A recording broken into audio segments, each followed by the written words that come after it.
Everyone thinks Canada built the Trans Mountain Pipeline to move oil, but that's not what really happened. Because this story isn't about energy, it's about freedom. For decades, every drop of Canadian crude flowed south into American pipelines. The US set the prices.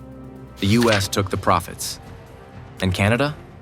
It was left with the scraps of its own wealth. Then, in 2024, something changed. A $25 billion project, the largest in Canadian history, finally came online. And for the first time, tankers filled with Canadian oil began sailing west. Not to Texas, not to Louisiana, but across the Pacific, to Asia, to the world. It looked like just another pipeline. But behind the headlines, it was a quiet revolution. The Trans Mountain Pipeline expansion is a vital strategic interest to Canada. A lifeline built through mountains, rivers, and politics, designed to break half a century of American control. This is the story of how geography trapped a nation, and how one pipeline may have just redrawn the map of North American power. Because sometimes, freedom doesn't come from war.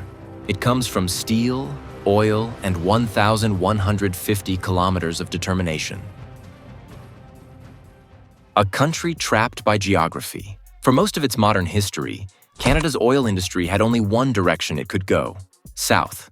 Pipelines built in the 1950s and 60s connected Alberta directly to American refineries, which were specifically designed to process heavy Canadian crude.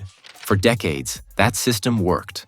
It was predictable, efficient, and tightly integrated into North America's energy network. But dependence came with a cost. Because Canada had only one major buyer, the United States effectively decided the price. Canadian producers routinely sold oil for $10 to $20 less per barrel than global markets, a gap that drained billions of dollars from the Canadian economy every year. Geography made diversification difficult. To the west, the Rocky Mountains created a natural barrier between Alberta and the Pacific. To the north lay the frozen Arctic, and to the south was a single dominant customer whose infrastructure shaped the entire system. None of this was intentional, but over time, Canada became a captive supplier, a nation with vast resources but limited control over where they went and how they were valued. The vision that started in the 1970s. This story didn't begin in 2024. Its roots stretch back to the 1973 oil crisis, when global supply shocks sent prices skyrocketing and exposed how fragile national energy security could be. Prime Minister Pierre Trudeau recognized a fundamental contradiction. Canada possessed enormous oil reserves, yet American infrastructure dictated how those resources flowed and what they were worth. To Trudeau, this wasn't just an economic issue. It was about sovereignty. He imagined a future where Canadian resources could reach global markets, allowing the country to negotiate from a position of strength rather than dependency. But in the 1970s, the obstacles were too great: limited technology, hostile terrain, and enormous costs. So the idea remained a long-term aspiration, a vision waiting for the right political pressures, economic conditions, and technological capabilities to converge. The American grip tightens. By the 2000s, the imbalance had only grown. In 2010, about 99% of Canadian oil exports went to the United States. American refineries thrived on Canada's heavy crude and benefited from the artificially low Canadian discount. That discount sometimes cost Canada $15 to $20 billion a year, money that flowed south instead of circulating within the Canadian economy. Meanwhile, energy politics in Washington became increasingly unpredictable. Projects that once seemed straightforward began facing delays, legal challenges, and intense public scrutiny. The clearest example was Keystone XL. For over a decade, the project was suspended, revived, and suspended again depending on which party controlled the White House. Canada watched as a project critical to its economic strategy was used as a political bargaining chip. At the same time, several Canadian-led proposals to reach the Pacific, including Northern Gateway, were blocked or withdrawn. Some faced genuine environmental concerns. Others were influenced by U.S. political or commercial interests that benefited from keeping Canadian crude tied to American infrastructure. By the mid-2010s, one conclusion became unavoidable. As long as Canada relied on a single buyer, it would remain vulnerable to decisions made outside its borders. The turning point. Keystone XL's failure was the moment Canada realized it needed a fundamentally different strategy.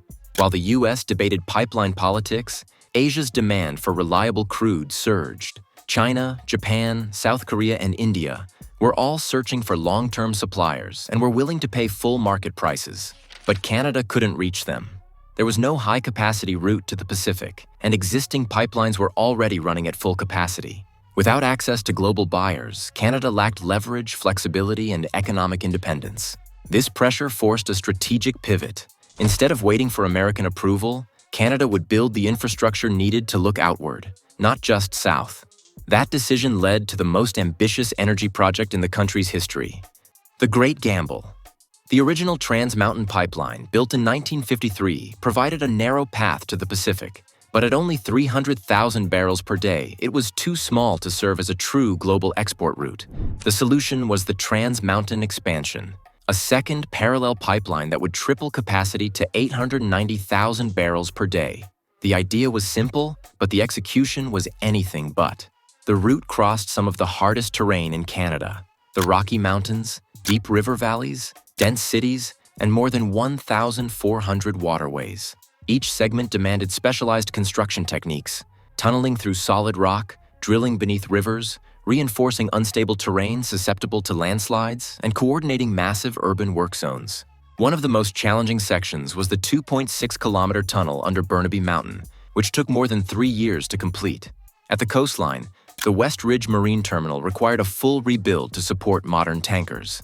At peak construction, more than 17,000 workers were involved, and the project required deep collaboration with 129 indigenous communities, each with its own history, priorities, and concerns. Many route changes, agreements, and environmental protections were added as a result. Regulatory requirements also expanded the project.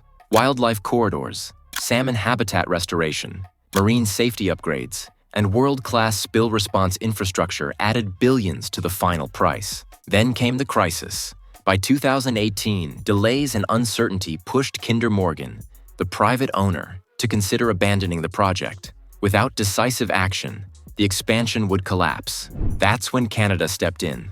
The federal government purchased the pipeline for $4.5 billion and committed to completing the expansion itself. What started as a $5.4 billion proposal ultimately became a $25 billion nation-level investment, a calculated gamble on long-term independence. The payoff. On May 1, 2024, the Trans Mountain Expansion came online.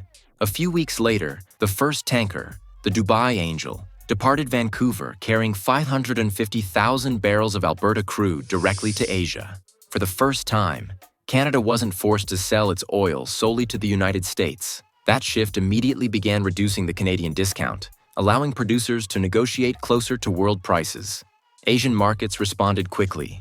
Refineries in China, Japan, South Korea, and India valued Canada's consistent supply and geographic advantage. Tankers from Vancouver reach Asia in just 14 to 16 days, significantly faster than the 24 to 30-day journey from the Gulf Coast via the Panama Canal. The benefits spread across Canada: higher royalties for provinces, stronger federal revenues, new shipping and logistics opportunities, and a more competitive position in global energy negotiations. While the U.S. still imports a large share of Canadian crude, the relationship is no longer one-sided. For the first time in decades, Canada has genuine market leverage. The legacy and the road ahead.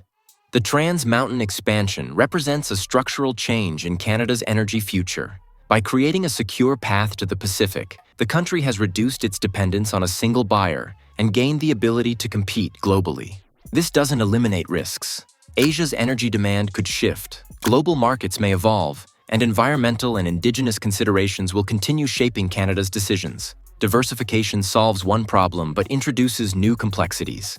But one fact stands out: Canada now has options. And in global energy, options translate into bargaining power, economic flexibility, and strategic independence. In many ways, this project fulfills the vision first voiced by Pierre Trudeau in the 1970s, that Canada should never be merely a resource colony tied to decisions made elsewhere. Today, the country has more control over where its resources go, how they're priced, and what role they play in its long-term development. The pipeline doesn't answer every question, but it marks a turning point. It gives Canada the ability to choose, and that ability is powerful. The Trans Mountain Expansion is more than a pipeline. It's a rebalancing of Canada's place in the global energy system, a shift away from a single corridor and toward a broader, more resilient future. With new opportunities come new responsibilities, but also new freedoms. After decades of debate and setbacks, Canada now has the capacity to shape its own path in a world where energy and geopolitics are deeply connected. If you'd like to explore more stories of how geography, resources, and strategy shape the rise and fall of nations, make sure to like this video and subscribe. There are many more to come.